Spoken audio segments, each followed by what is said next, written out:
This is part 6 of my project to build a replica Kar 98. In the last video, I made the middle band and bayonet lug. I intended to fit them to the stock, but I ran out of time, so that's what I'll be doing here. I'll also shape the whole fore end in preparation for the nose cap at the front. I'll start by holding the stock in the vise.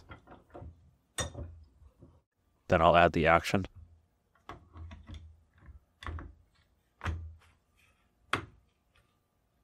In the last video, I had marked on the barrel where the rear of the middle band will be. I'll transfer that mark to the stock.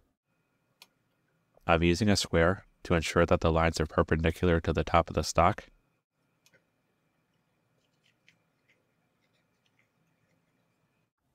Not only am I fitting the middle band, but also the bayonet lug as well, the rear of which isn't flush with the middle band.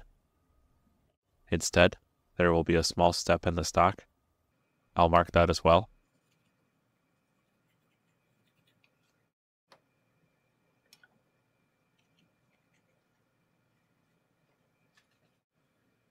Since the middle band fits over the bayonet lug, at least most of it, it's actually the bayonet lug that will be touching the wood the most and require the most fitting.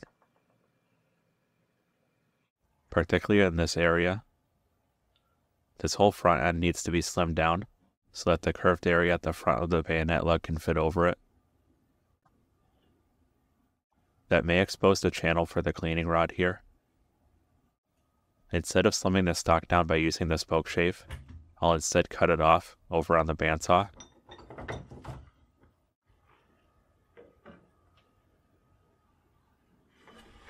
I'll use the bayonet lug to set the desired thickness, leaving it a bit oversized to account for shaping later on.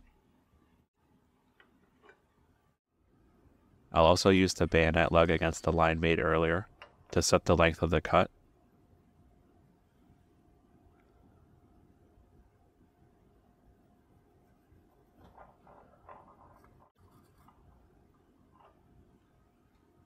Then I can start the cut. I'll be sure to hold the stock up against the fence.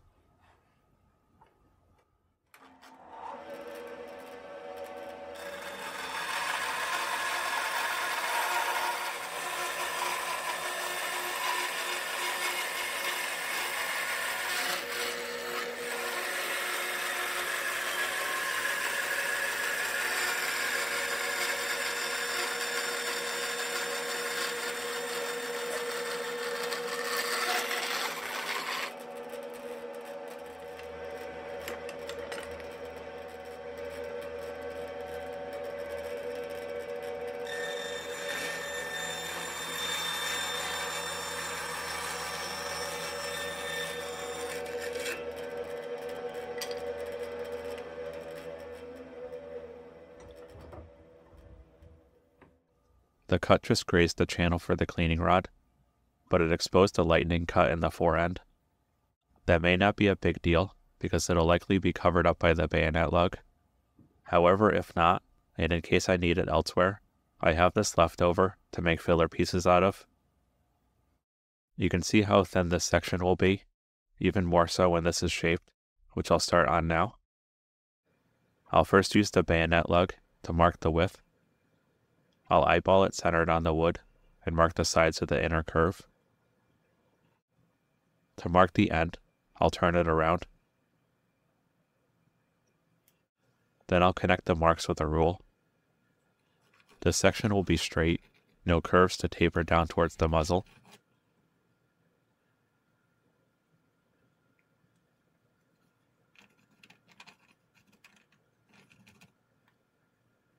Though not much needs to be removed, I'll cut it out over on the bandsaw.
The slim forend is concerning as far as strength goes. It'll look even more delicate once shaped, and the sharp edges are rounded over. To reinforce it, I'll have to plug the lightning cut in the stock. This should add just a bit of strength, and with thin wood, every bit counts. I shaped this piece from scrap walnut, not the wood cut off earlier, because I don't think it'll be visible. With it coated in glue, I'll press it into the stock.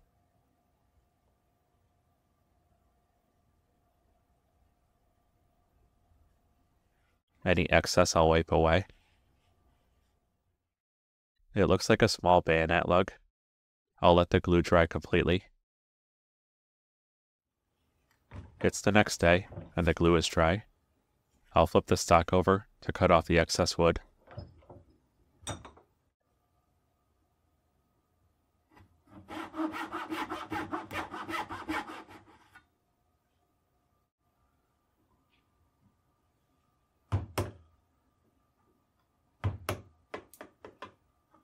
While I have the saw out, I'll also cut reliefs here, since I'll begin shaping this area by removing the bulk or these sharp edges.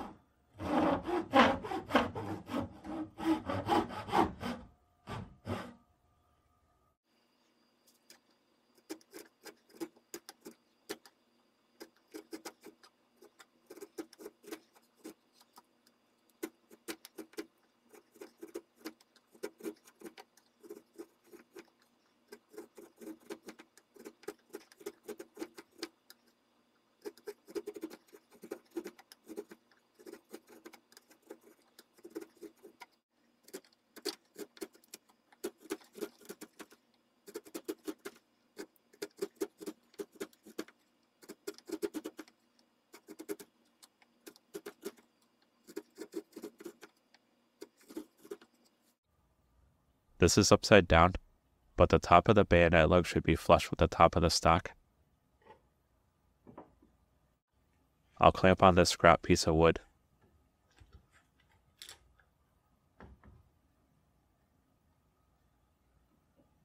That way I can hold the bayonet lug against it. Then I can mark the inside of this curve.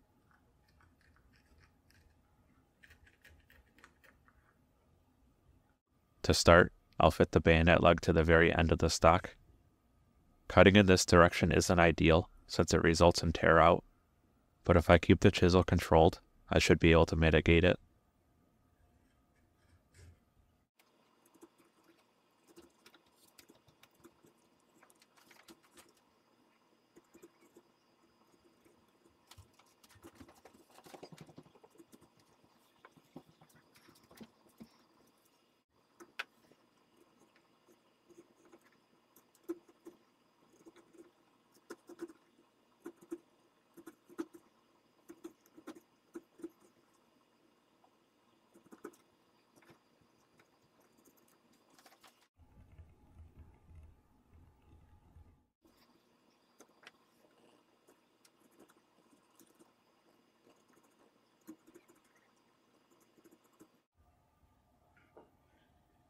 The bayonet lug is fitting the very end of the stock, but as I slide it back, it lifts and then gets stuck.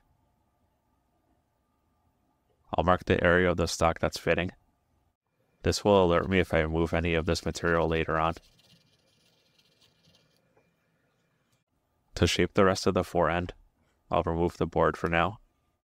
I'll mostly be using the spoke shave. I'll work it back to front so that it don't get any tear out. That will leave the area on the left by the step down untouched, which I'll shape later on with the chisel. For now, I just want to get this section to size. I'll use a straight edge to ensure that everything is even, and I'll also test fit the bayonet lug often.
Now with the bayonet leg fitting over the fore end, it still needs to move further back to the rightmost line.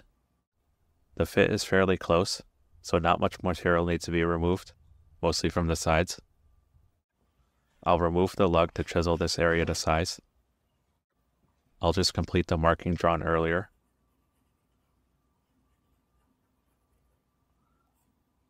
I may also need to remove material here to get the bayonet leg fully fitting.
I had felt it bottom out.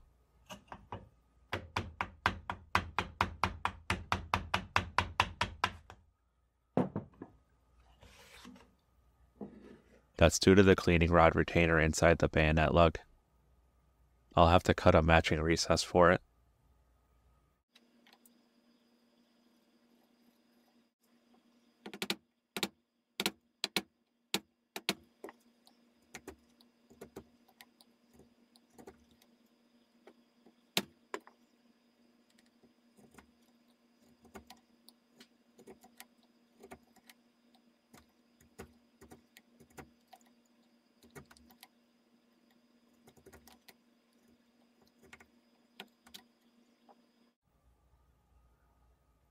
I'll also have to remove a bit from the front so that the rear of the bayonet leg will bottom out against the step down on the right.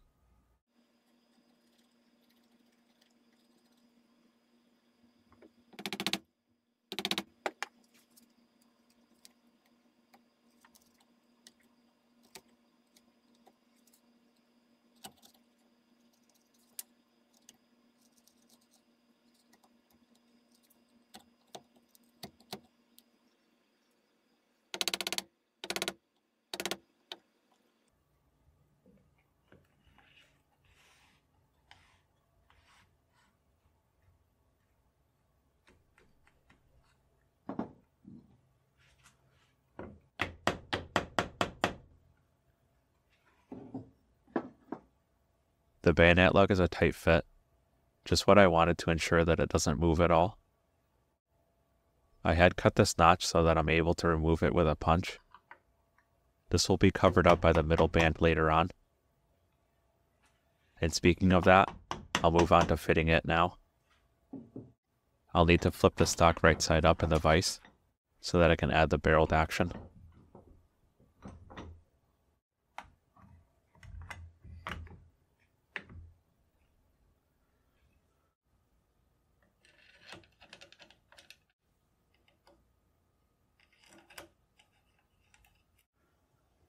The middle band fits over the bayonet lug, and the top of it fits around the barrel, which is why I needed to add the action.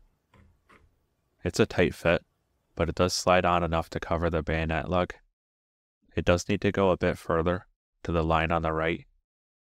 I'll need to remove material there, and to do so, I'll flip the stock back upside down.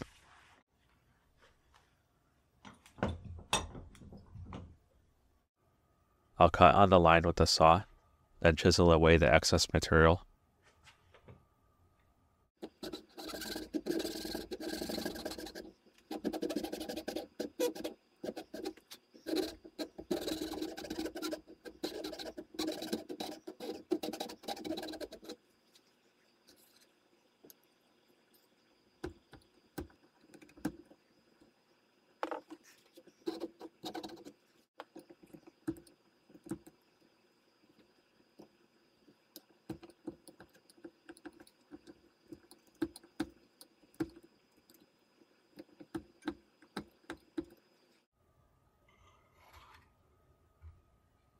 The middle band isn't quite seated all the way.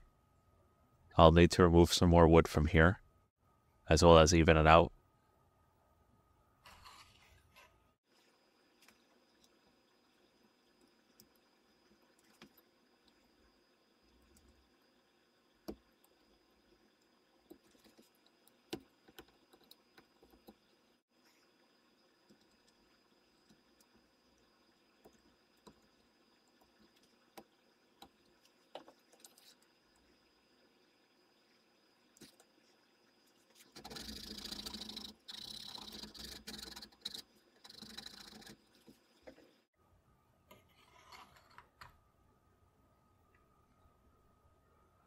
The middle band is now positioned where I want it.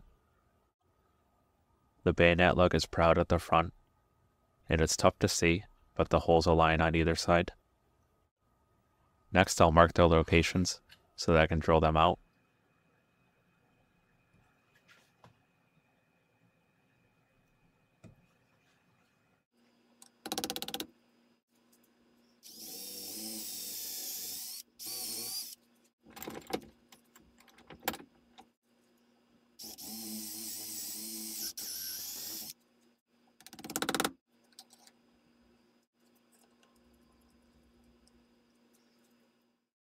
The middle band and bayonet lug are fit to the stock. Now it's time to fit the stock to them. I'll be tapering the middle section of the stock so that the wood is flush or just proud of the band. I'll mark the material to be removed. Then I'll remove the middle band so that I don't scratch it. I will leave on the bayonet lug, however.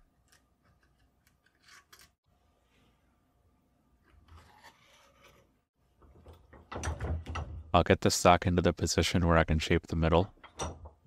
Like where I left off this area in part 3 of this series, my primary tool will be the spoke shave.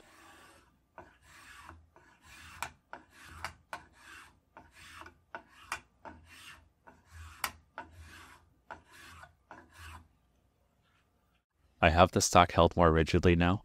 I'll get to work.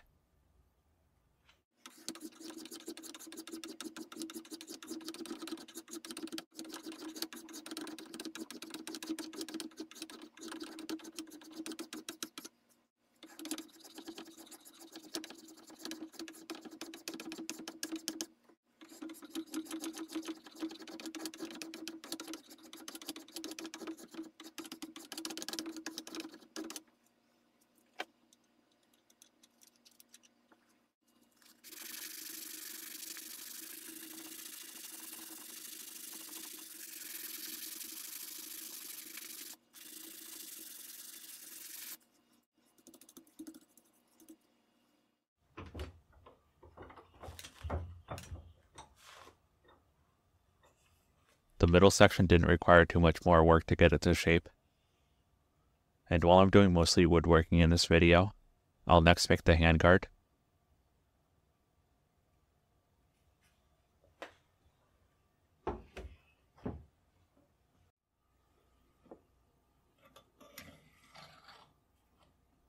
Including the ends that will be under the rear sight and middle band, the handguard will be approximately 6.5 inches long. I'll make it from this scrap piece of walnut, the lighter sapwood of which is a close match to the stock. I'll get it set up in the vise. If you've seen my stock making videos, then this setup is familiar. I have blocks on either side to provide more of a base for the router. I'll use cove bits to route the barrel channel on the underside of the handguard. Here I'm setting the depth stop, then I can start the cuts.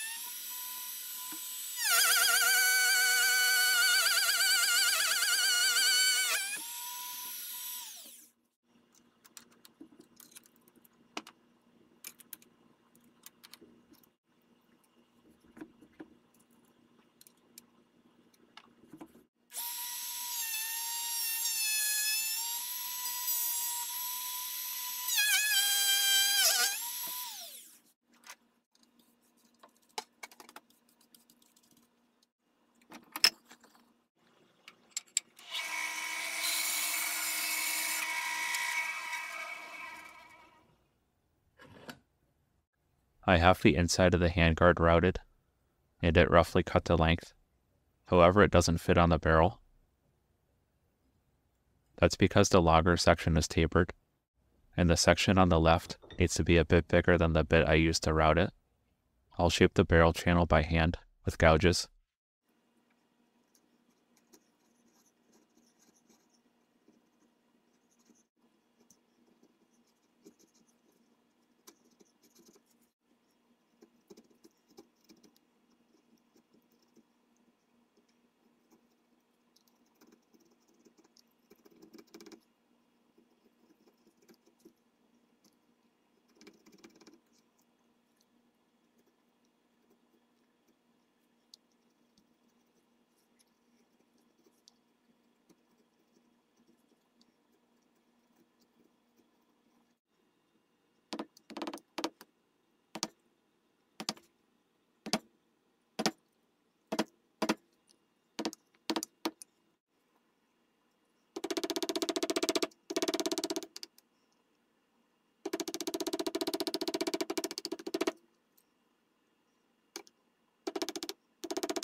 It's not quite fitting all the way. It can rock a bit side to side. I'll have to fine tune it.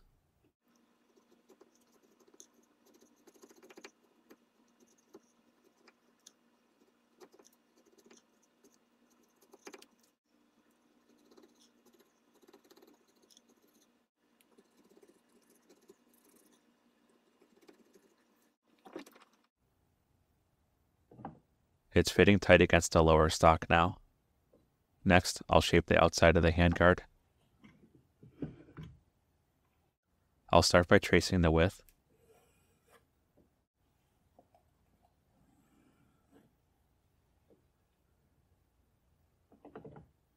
I'll also trace the ends, starting with the middle band and the retainer on the rear sight.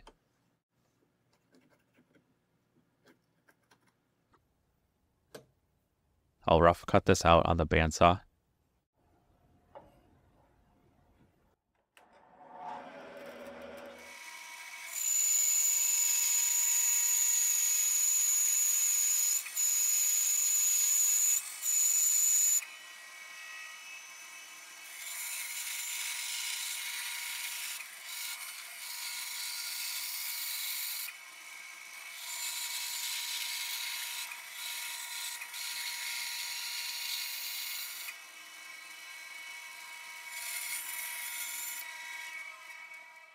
Before shaping the outside, I'll fit the ends into their retainers.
The rear is fitting well now. Next, I'll fit the front.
Now both ends of the handguard are fitting in their respective retainers.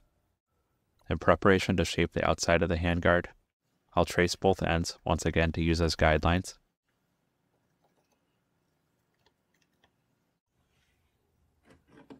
Now to start shaping.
This is about as far as I can shape the handguard with it being held in the vise. As the wood gets thinner, the chances of it cracking increase, but I still need to remove more material from the sides here, and the top. Normally I'd shape while it's on the rifle, but in this case the rear sight would be in the way. I'll hold it by hand instead.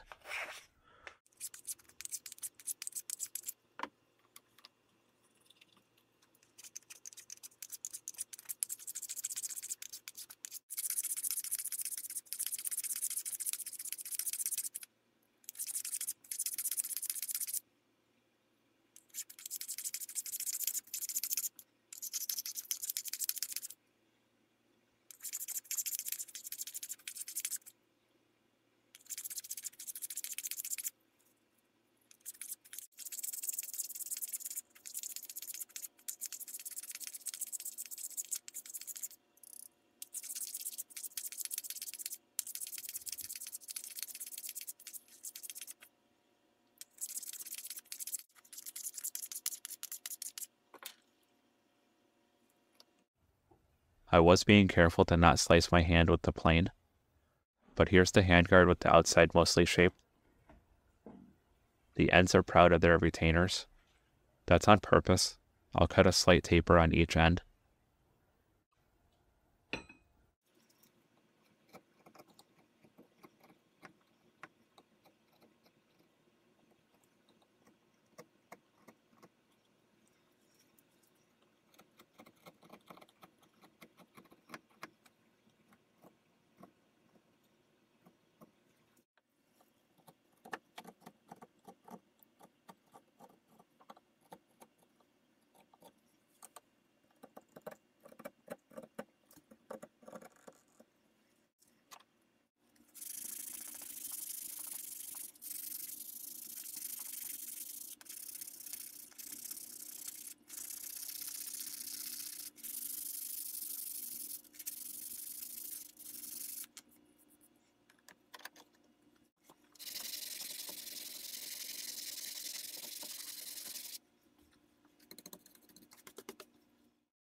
You could see that I also lightly sanded the handguard to remove any tool marks and further soften the ends. I shaped them like so, with the wood being proud of the middle band at the top, and at the bottom, the opposite is true. That matches the reference photos I have. I'll add the middle band screw.